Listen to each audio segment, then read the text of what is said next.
Assalamu alaikum wa rahmatullahi wa barakatuh. How are you, my beautiful girls? Inshallah, today I'm going to explain the lesson about events in other places. Actually, lesson 7 or this lesson is the last lesson in unit 2. It is a very important and amusing lesson. Why? Because it can take us back in time and make us travel around the world to see what was happening in all over the world at the same time Islam was spreading and the Muslim state was growing.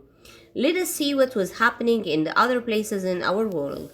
Let's see what was happening in the rest of the world during the Rashidun and the Umayyad Caliphates.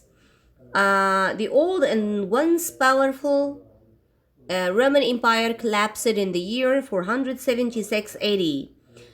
We mean that the Roman Empire that ruled most of the world came to an end, but only in Europe in the 5th century in the year 706. But the eastern part of the Roman Empire, which was based in Constantinople, and Constantinople is a city in Turkey now. Now it's called Istanbul.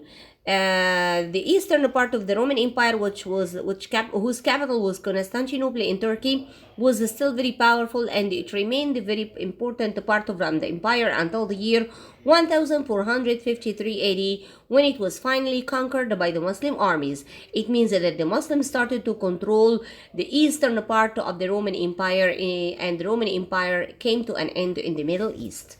Okay. What was happening for the Roman Empire. What about Europe? Europe was not united at this time. There were many wars and conflicts, and there were lots of small areas ruled over by the lords who owned the land. But by the year 600 AD, and when we say by this year, means before this year. Before this year means before the death of Prophet Muhammad ﷺ, and even before his hijrah to Medina.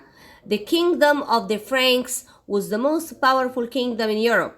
From the year 714 AD till the year 741 AD, it was led by Charles Martel. So the leader of Europe at that time, during the lifetime of Prophet Muhammad and during the time of the Rashidun Caliphate, and a big part from the Umayyad Caliphate, the leader was Charles Martel. Martel's army managed to stop the Muslim armies from capturing more land in Europe. A powerful leader called Charlemagne later became the leader of the Franks. So after Charles Martin came the leader Charlemagne. Also, the Visigoths were a group of people in Europe, had conquered Spain and Portugal as well as parts of France. They were later defeated by the armies of the Umayyad Caliphate. So the Umayyad Caliphate's armies defeated the Visigoths in Europe and conquered or started to control Spain, Portugal, and they called it, these two countries, they called them Al-Andalus or Bilad Al-Andalus. Okay. Now you understand what was happening in the Roman Empire and what was happening in Europe. The same time Islam was growing and spreading. Okay, now we are going to talk about what was happening in the other parts of the world, not only the Roman Empire, or or Europe. Okay, let us talk about what was happening in Europe and in the other places of the world. Here on this page, we are going to talk about what was happening in the west of Africa and how Islam reached the west of Africa, what was happening in India and how Islam stopped from spreading further into India, what was happening in China, and finally what was happening in America. Okay. The Arab traders began to trade with the Kingdom of Ghana in the west of Africa. By the year 750 AD, these traders had brought Islam to this part of Africa. The Arab traders moved across the Sahara Desert to buy salt and gold from people in Ghana. Actually, the Arab traders helped to Islam to reach the west of Europe, the west of Africa. The Arab traders helped The Arab traders helped to Islam to reach the west of Africa to the kingdom of Ghana, because these Arab traders were traded with the people in Ghana when they crossed the Sahara Desert in order to buy salt and gold from the people in Ghana. Actually, the people in Ghana liked the morals of the Arab leaders, or if the Arab traders, and they accepted Islam. That was what's happening in Africa and how Islam reached Africa. What about India? India was called Bilad Sindh. So Sindh is the old name for India, which is the western part of modern India and Pakistan. They accepted Islam during the Umayyad Caliphate. Again, so the Indian people accepted Islam during the Umayyad Caliphate, or the Umayyad Caliphate helped to spread Islam in India. Later, the powerful Hindu rulers, prevented Islam spreading further into India. So, if the powerful Hindu rulers did not do that, or if they had not do this, Islam could have spread more into India. Of course, you know what the meaning of Hindu. Hindu means those who worship the cows, and that's a paganist religion in India. Further east, China was a powerful empire that traded with the Middle East. The Tang dynasty became powerful and lasted nearly 300 years, from the year 618 AD till the year 907 AD. Gunpowder and block printing were invented in China. Again, gunpowder and the block printing were invented in China. So the Chinese people invented these two things. These two inventions changed the whole world completely. Why? Before printing was invented, all books were written and then copied by hand, and that was a very difficult process. There were not many books, and most people could not read or write. Printing made books more available for the ordinary people, and the traders brought these new ideas and inventions to the Middle East and Europe. Poetry and art also now flourished, and people enjoyed peace. So the invention of gunpowder and the invention of block printing changed the whole world, and thanks for the Chinese people for that. That was happening in China. What about America? Far away in Central America, the Mayan culture flourished. In North America, cities developed around the Mississippi River. But again, life in America was so simple, and it was just beginning. Of course, because you know that the Americas are the new world. People started to know America recently, not from long time ago. Now, that's what was happening in the other parts of the world during the same time Islam was spreading. Now, all of you look at this map. This map summarizes the whole lesson. The red color refers to the Umayyad Caliphate. Can you see how big was it? These colors refer to other civilizations that was there on earth during the same time of the Umayyad. As you can see from the colors, the biggest and the largest empire on earth was the Umayyad Caliphate. The Umayyad Caliphate. And the Umayyad Caliphate was the Muslim Caliphate. Can you see how the Muslim empire was so big and great? It was also the most powerful one. The people inside the Umayyad Caliphate, or inside the Muslim Caliphate, enjoyed their life, and enjoyed a high standard of living. And this is what we are going to talk about now. The differences in life, in the lifestyle between or among the life in the Umayyad Caliphate and life in the other parts of the world. Which life was better, and which people lived a better life? The people in the Muslim Caliphate, or the people in the other civilizations, or in the other parts of the world? This is what we are going to talk about just now. Okay, let us talk about how was life like inside and outside the Caliphate, and which people enjoyed a better standard of life. By this time, the population of the Caliphate was quite diverse, which means that there were people from many different cultures living together. As you can see from the map, the Muslim Caliphate was so big and large. The people who lived in this so large caliphate or empire, they were not from the same country or from the same culture or even the same religion. They were different people from different cultures, different countries, and different religions. But the lives of these people had also improved. The lives of the people who lived in the Caliphate improved a lot, greatly. Why? Because building on knowledge from the past and helped by the rulers, the people were successful farmers who had excellent ideas of farming, watering their lands and rotating their crops. Also, they built يعني roads and hostels like hotels today were built so that people could travel more easily. Medical care was also available, so people living in the caliphate enjoyed a high standard of living at this time. They were also allowed to practice their own religions peacefully.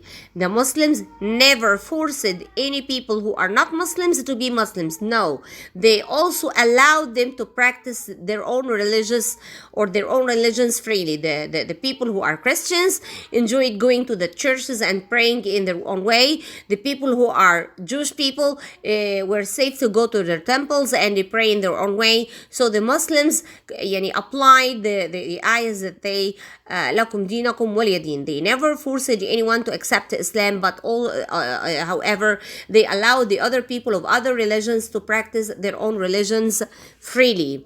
And of course, from the previous lesson, you know that the hospitals were built first in the Muslim Caliphate, and the people who lived in the Muslim Caliphate from all religions, not only the Muslims, received a better treatment or better medical care than those who lived in Europe. Actually, life in Europe was so bad.